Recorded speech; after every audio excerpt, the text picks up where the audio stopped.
안녕하세요. 안녕하세요. 네, 저는 세븐저스 노라입니다. 오늘은 저희 이번에 새로 오신 직원분인 낸시님이랑 같이 촬영을 하게 되었는데요. 낸시님 자기소개 한 번만 해주시겠어요? 안녕하세요. 저는 2돌 지난 아이를 키우고 있는 육아맘 낸시입니다. 낸시님은 아기 키우시고 계신데 네. 2돌이면 아기가 얼마나 해요? 아직 작죠. 말도 잘 못하고. 손이 좀 많이 가지 않나요? 네, 엄청 많이 가죠. 이제 딱 10시부터 2시 정도? 아기가 어린이집 가는 시간에만 네. 일할 수 있는 거를 좀 찾으려고 하는데, 그래서 구매 대행을 한번 해보면 어떨까 해가지고 저희가 모시게 됐습니다. 내신님 혹시 온라인 판매 쪽은 해보신 적 있으세요? 아니요, 전혀 없어요. 그러면 뭐 관련된 회사에서 일한 적은? 네, 없습니다. 저는 거의 서비스업 위주로 일을 했었고 이쪽 일은 전혀 모릅니다. 저희 강아지가. 그러면 온라인에서 구매하시는 건 좋아하세요? 너무 좋아하죠. 애기 용품이나 뭐 갖가지 필요한 용품들 거의 온라인에서 구매하고 있습니다. 판매에 대해서는 완전히 백지 상태인 네. 거라서 차근차근 하나씩 알려드리면 될 것 같아요. 그래서 저희가 하려고 하는 거는 하루 3, 4시간 정도만 투자를 해가지고 이제 충분히 월급 정도의 수익을 만들어가는 그런 과정을 여러분들께 보여드리려고 하고, 여기 낸시님이 딱 아기가 어린이집 간 시간만 일을 할 수 있기 때문에 그 시간만 투자해가지고 또 충분히 만족할 만한 수익을, 물론 뭐 회사에서 일하면 훨씬 더 고수익을 얻을 수 있는 직종도 있지만 그래도 굉장히 자유롭게 집에서 네, 맞아요. 노트북 한 대 가지고 일할 수 있는 기술을 가지게 되는 그런 과정을 보여드리려고 해요. 아예 처음부터 좀 설명을 해드리려고 하는데 혹시 저거 노트 보여주시겠어요? 오늘도 갖고 오셨네. 이제 낸시님이 아예 모르시다 보니까 약간 저희 교육 자료 같은 거를 보여드렸는데 여기 이렇게 굉장히 열심히 필기를 하시면서 공부를 하신 거예요. 그래서 와, 이렇게까지 하시는 분은 분명히 하루 3, 4시간만 투자를 해도 하실 수 있을 것 같다 라는 확신이 들어가지고 지금은 약간 완전히 초보 상태여서 제가 공부도 하셨지만 이제 기본적인 것들을 계속해서 알려드리려고 하고 있는 그런 상태입니다. 우리가 그러면 한번 이제 자료를 통해서 알려드리긴 했는데, 온라인 판매 시장은 보통 크게 위탁 판매, 구매 대행, 사입 판매 이렇게 있잖아요. 혹시 위탁이 어떤 건지 아세요? 말 그대로 대신 맡기다 뭐 그런 의미 아닐까요? 네, 맞아요. 제품을 내가 안 갖고 있으면서 판매만 하면서 제품을 갖고 있는 사람의 물건을 내가 대신 팔아주는 거죠. 그래서 주문이 들어오면은 내가 제품을 직접 보낼 필요 없이 제조사나 도매처에서 물건을 고객집으로 직접 보내고 나는 중간에서 판매만 한다. 굉장히 얘기 들어보면 쉽죠. 네, 얘기는 쉽죠. 네, 실제로 그래서 위탁 판매로 굉장히 수월하게 매출을 잘 올리고 계신 분도 있는데, 근데 이제 초보가 아무 경쟁력도 없는 상태에서 시작을 한다면 아무래도 진입장벽이 낮으니까 좀 마진이 많이 낮은 그런 상황이다. 이 마진을 올리려면은 경쟁력을 갖춰야 되는데 이제 왕초보가 그러기에는 조금 어려운 상황이라고 얘기를 드릴 수 있고요.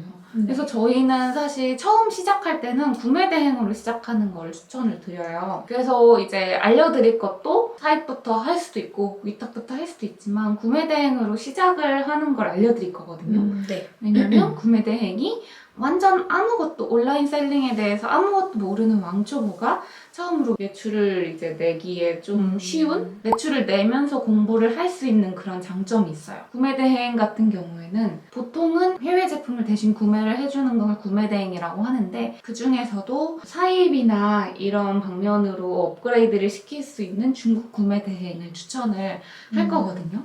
그래서 중국 구매 대행 같은 경우는 어떤 제품들을 뭐 소싱하면 좋고 이런 것도 차차 알려드릴 건데, 구매 대행은 지금까지는 위탁 판매 대비해가지고 마진이 좀 괜찮은 편이에요. 위탁 판매는 진입장벽이 낮아서 경쟁률이 지금은 좀 높은 편이에요. 이제 가격밖에 경쟁할 게 없는 상황이 많다 보니까 출혈 경쟁 시작이 되고 그러면 마진이 자연스럽게 낮아지고 또 위탁 판매로 계속 고수익을 올리는 이제 오래된 셀러들 같은 경우에는 초보가 진입을 해가지고 따라잡기가 쉽지 않다. 네, 그래서 막 초보가 시작하기에는 쉽지만은 않은 그런 상황인 거고 사실 사입으로 하면은 마진이 많이 좋기는 해요. 사입은 내가 도매 재고를 가져다 놓고 그 재고를 직접 판매를 하는 형식인데 대신 재고를 갖고 있어야 되니까 그 재고에 대한 비용을 내가 준비를 해야 된다. 그리고 거기에 대한 리스크도 져야 한다. 네, 그렇거든요. 그래서 진입장벽이 조금 더 높기 때문에 경쟁률은 더 낮다고 할 수 있죠. 마진도 좀 더 높고. 하지만 왕초보가 시작했을 때 아무래도 실패 확률이 좀 있고 리스크가 있다 보니까 왕초보가 시작하는 데는 추천을 하지 않는다 이렇게 말씀을 드리고 제가 처음으로 사입을 했을 때가 몇 살인지 아세요? 글쎄요. 약간 이른 나이에 하셨을 것 같아요. 그러니까 사입이 사실은 어렵지만 그렇다고 뭐 완전히 범접할 수 없는 뭐 그런 어려움 이런 건 아니라는 말씀을 드리고 싶은데 처음에 몇 살에 했을까요? 22 갈게요. 아래예요. 더 아래예요? 네. 와, 국내 사입 도매국에서 오. 맞아요. 도매국에서 20살? 몇십 개 정도 떼다가 팔았는데 와, 더 되게 아래예요. 멋있다. 오, 정말요? 18살? 아래. 16살? 맞아. 와, 16살. 진짜요? 그때 도매국에서 뭐 팔았냐면 귀마개 이렇게 끼는 귀마개가 그때 유행을 했어요. 이렇게 털 귀마개. 네네네. 막 되게 무늬도 맞아요, 다양하고 맞아요. 색깔도 다양하고 이거 떼다가 팔았어요. 와. 근데 마진이 너무 낮아서 그냥 재미로 해보고 제 도매국 아이디는 그렇게 오래된 그러니까 사입이 뭐 리스크가 있기는 하지만 뭐 하고자 하면은 또 얼마든지 가능하다.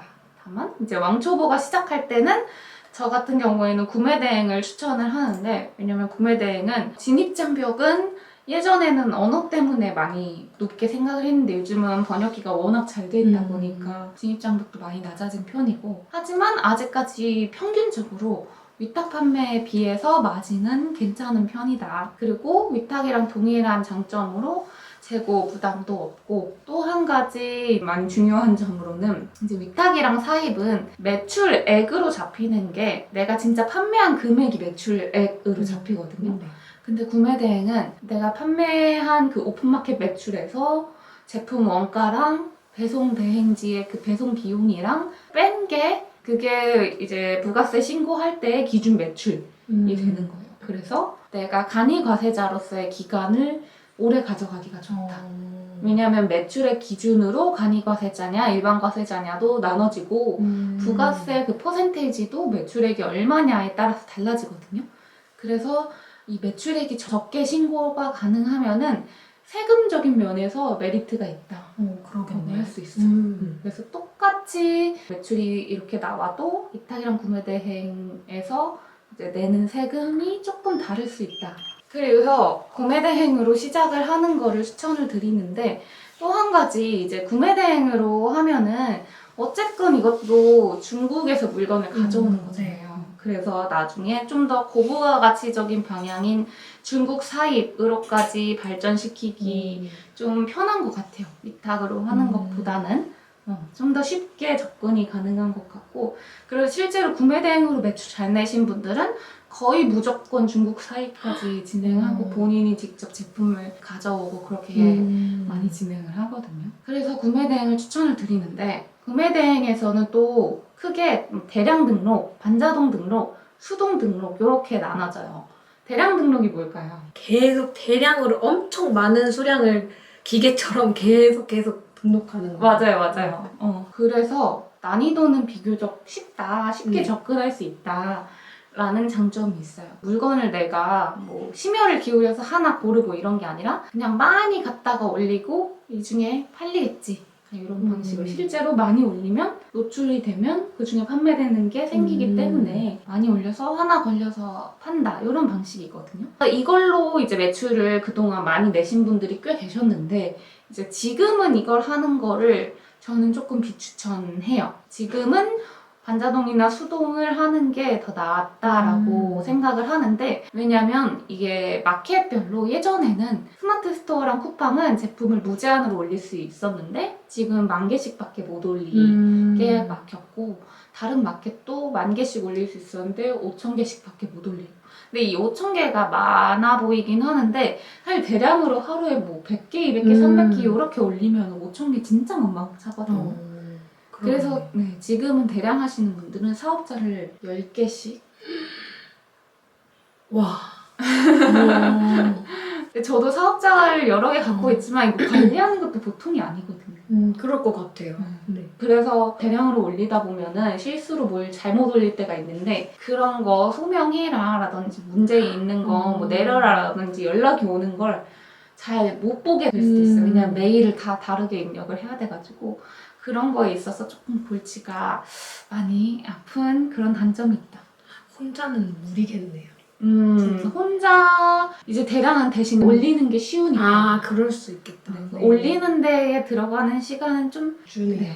관리하는데 조금 더 시간이 걸리기 때문에, 그래서 대량을 하다가 막 1년, 2년 이렇게 오래 하시는 분들이 별로 없는 것 같긴 해요. 이거는 반자동도 마찬가지긴 한데. 그리고 또 한 가지는 이제 인터파크 같은 경우에는 제 명의로 된 사업자가 2개밖에 입점이 안 돼요. 그래서 사업자가 아무리 많아도 입점에 제한이 있어서 또 거기서 매출에 제한이 좀 있는 경우도 있고, 또 제품을 많이 올리다 보니까 나도 모르게 지재권을 침해할 수 있다. 이 얘기는 뭐냐면, 내가 실수로 다른 사람의 상표권을 사용하거나 아니면은 뭐 디자인권이 있는 그런 디자인 제품을 올리거나 특허권 같은 것도 침해할 수도 있고, 이런 문제가 있거든요. 그래서 이제 올해 이제 미래를 바라보면서 하기에는 쉽지 않은 방식이다. 애기랑 하는 짓이 똑같아. 이제 수동 방식은 말 그대로 수동으로 올리는 거거든요. 수동으로 제품을 올리는 건데, 이 수동 방식에는 어떤 단점이 있을까요? 시간이 너무 소요가 될 것 같아요. 맞아요. 제품 하나 올리는데 걸리는 시간이 대량이나 반자동 같은 경우에는 빨리빨리 올릴 수 있는데, 수동은 좀 많이 오래 걸린다. 그래서 오래 걸리는 만큼 제대로 된 제품을 올려야 되는데, 이제 왕초보가 이런 제대로 된 제품을 고르기가 쉽지만은 않다. 그래서 완전 왕초보일 때는 이 수동에서 매출을 잘 내시는 분들은 진짜 잘 내시는데, 잘 못 내시는 분들은 진짜 제품을 완전 잘 못 고르시니까 시간만 소요되고 매출은 잘 안 나오고, 셀러별로 매출 편차가 좀 많이 큰 것 같아요. 그리고 반자동 같은 경우에는 이제 대량과 수동의 중간 정도라고 보시면 되는데, 말 그대로 반자동으로 제품을 올리는 그런 방식이고, 대량보다는 제품을 내가 직접 고르는 부분이 어느 정도 있기 때문에 지재권 문제에도 조금 더 안전하다. 물론 내가 고를 때 지재권에 대해서 완전히 무지한 상태로 고르면은 문제가 되겠죠. 하지만 내가 그런 부분에 있어서 기준을 확실히 잘 가지고 고른다면은, 저는 아직까지 내용 증명이나 이런 것도 받아본 적이 없거든요. 실제로 조심을 하면 되는 부분이고, 그리고 이제 수동 같은 경우에는 제품을 진짜 잘 골라야 들어가는 시간 대비해서 매출이 잘 나오지만, 반자동은 좀 더 제품을 이제 많이씩 올리면서 매출을 내는 구조이기 때문에 왕초보가 제품 고르는 기준에 대한 이해도가 좀 낮아도 매출이 나올 수 있는 구조다. 업로드 수량 같은 문제도 대량에 비해서는 그래도 좀 괜찮은 정도. 약간 좀 중도라고 볼 수 있죠. 그래서 왕초보가 처음 시작할 때는 저는 정말 이 온라인 셀링에 있어서 좀 천재적인 면모가 있는 분 아니시면은 반자동으로 하는 거를 추천을 한다. 네. 그래서 알려드릴 거는 어떻게 해야 반자동으로 매출을 잘 낼 수 있는지, 그런 거거든요. 그래서 저는 제가 생각할 때는 처음에 시작하실 때 반자동으로 시작을 해가지고 어느 정도 매출을 내면 그 이후에 수동 방식도 도전을 해보고 그런 식으로 진행했으면 좋겠어요. 그래서 반자동으로 매출을 잘 내는 방법부터 전수를 해드릴 예정입니다. 혹시 이해가 안 가는 부분 있었나요? 지금까지는 예.